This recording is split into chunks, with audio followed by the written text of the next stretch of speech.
Bonjour à toutes et à tous et bienvenue sur Radio CSERT, votre rendez-vous quotidien avec l'actualité de la cybersécurité. Je suis Marc-Frédéric Gomez et en ce lundi 6 octobre 2025, nous ouvrons l'épisode 445 avec une série d'alertes critiques. De nouvelles vulnérabilités dans les produits QNAP et OpenSSH signalées par le CERT-FR, 7 failles activement exploitées ajoutées au catalogue KEV de la CISA, une fuite de code source revendiquée chez Huawei et l'apparition d'un site d'extorsion opéré par Scattered Spider. Bien entendu, vous retrouverez l'ensemble des sources utilisées dans la description de l'épisode, ainsi que sur le site web de radiocessort.org. L'agence américaine, la CISA, a ajouté 7 nouvelles vulnérabilités à son catalogue KEV, sur la base de preuves d'exploitation actives. Les vulnérabilités concernées sont les suivantes.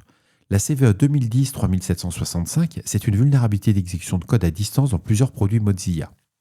La CVE 2010-3962, une vulnérabilité de corruption de mémoire non initialisée dans Microsoft Internet Explorer, la CVE 2011-3402, une vulnérabilité d'exécution de code à distance dans Microsoft Windows, la CVE 2013-3918, une vulnérabilité d'écriture hors limite dans Microsoft Windows, la CVE 2021-22555, une vulnérabilité d'écriture hors limite dans le tas du noyau Linux.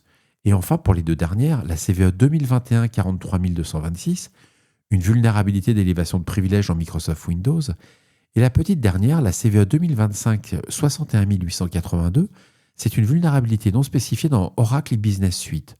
La CISA précise que ces types de vulnérabilités constituent des vecteurs d'attaque fréquents pour les acteurs malveillants et présentent des risques significatifs pour toutes les entreprises.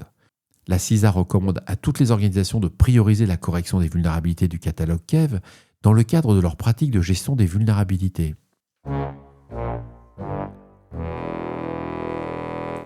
Le CERT-FR a publié 2 avis. Le premier avis, le CERT-FR 2025 AVI 848, qui concerne une vulnérabilité dans OpenSSH. Cette vulnérabilité affecte les versions 10.x d'OpenSSH antérieures à la version 10.1. Les risques associés et l'exécution de code arbitraire à distance. La faille permet à un attaquant de provoquer une exécution de code arbitraire à distance et le correctif est bien entendu disponible dans la version OpenSSH 10.1. Le CERT-FR envoie au bulletin de sécurité OpenSSH 10.1 du 6 octobre pour l'obtention des correctifs. Le second avis, c'est le CERT-FR 2025 AVI 846 qui concerne de multiples vulnérabilités dans les produits QNAP.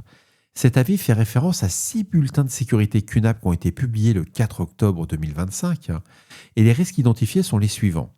Une atteinte à la confidentialité des données, contournement de la politique de sécurité, déni de service à distance, exécution de code arbitraire à distance, injection SQL et des risques non spécifiés par l'éditeur. Au total, ce sont plus de 45 CVE qui sont associés à ces vulnérabilités. Le CERT-FR renvoie au bulletin de sécurité de l'éditeur pour l'obtention des correctifs. Bref, vous l'aurez compris. On ne réfléchit pas. On patch. Alors c'est une news que je vous remonte avec beaucoup de prudence. Des acteurs malveillants affirment avoir compromis les dépôts internes de Huawei et l'information a été rapportée aujourd'hui le 6 octobre. Ces attaquants prétendent avoir exfiltré du code source propriétaire et des outils de développement. L'authenticité de ces allégations n'a toujours pas été vérifiée. Donc prudence.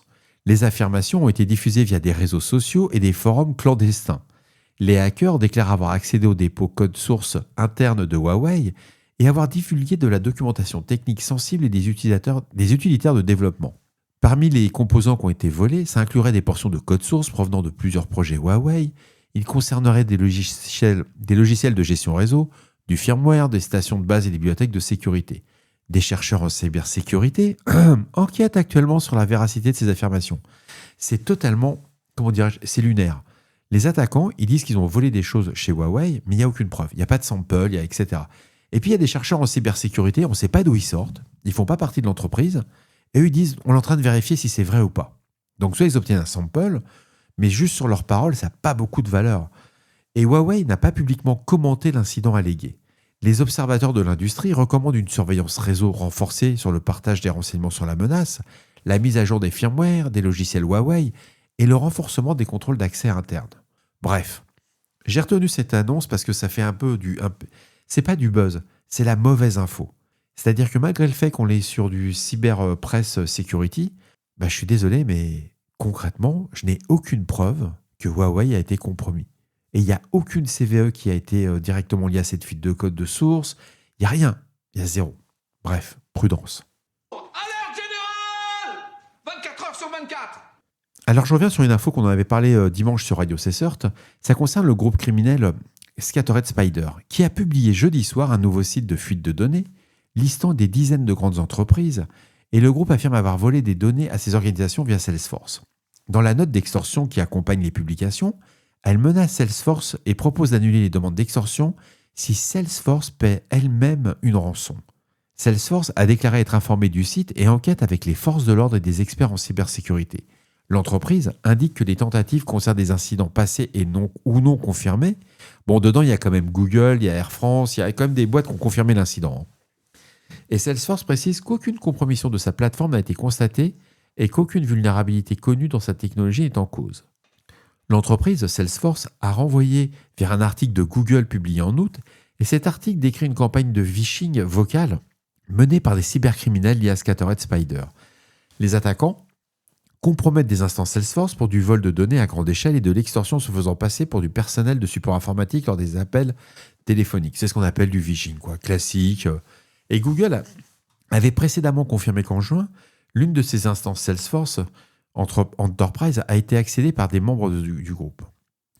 L'instance contenait des informations de contact pour des petites et moyennes entreprises, et les données récupérées étaient des informations commerciales basiques et largement publiques. Le groupe affirme détenir plus d'1 milliard d'enregistrements, c'est les fameux 1,5 milliard qui se menacent de publier le 10 octobre, c'est-à-dire vendredi, s'il n'y a pas paiement de la rançon. Alors Salesforce n'a pas répondu aux questions concernant un éventuel paiement, mais 2 membres présumés du groupe ont comparu la semaine dernière devant le Westminster Magistrates Court à Londres. Ils sont accusés d'être responsables d'une cyberattaque contre l'agence de transport for London l'année dernière. Une plainte du département de la justice américaine dévoilée la semaine dernière, indique que des victimes ont payé au moins 115 millions de dollars de rançon aux membres du groupe. Ça veut dire que Scattered Spider s'est fait à peu près une centaine de millions de dollars en rançon. Cette plainte fait état d'au moins 120 cyberattaques lancées entre 2022 et 2025. 2 incidents sont mentionnés où des organisations ont payé respectivement 25 millions de dollars et 36 millions de dollars. Et après, on dit que le crime ne paie pas. Et voilà, cet épisode de Radio Cesseur du lundi 6 octobre touche à sa fin. J'espère qu'il vous apportera des informations claires et utiles. Il n'y a pas beaucoup de nouveautés pour ce lundi en dehors des vulnérabilités. On voit le petit buzz autour de Scattered Spider. Je suis un peu surpris. Je pense que je vais changer un petit peu le format de Radio Cesseur en gardant le même temps. Je voudrais rentrer un peu plus dans le détail des différents articles. Parce qu'au faire de la revue de presse, c'est hyper sympa, mais quand on en est au 445e épisode, je pense qu'on a fait le tour.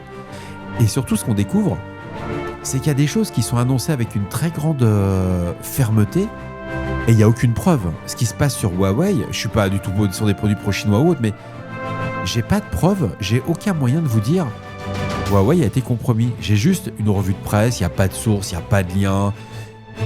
Bref. Bon, d'ici là, restons vigilants, surveillez vos systèmes. Et surtout, on ne réfléchit pas, on patch. Bon, surtout, on n'avale pas toutes les couleuvres que nous sorte la presse quand même.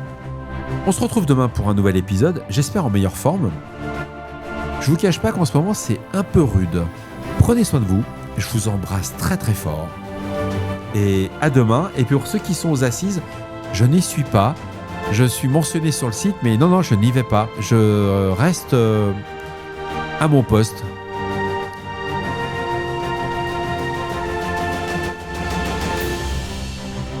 À bientôt.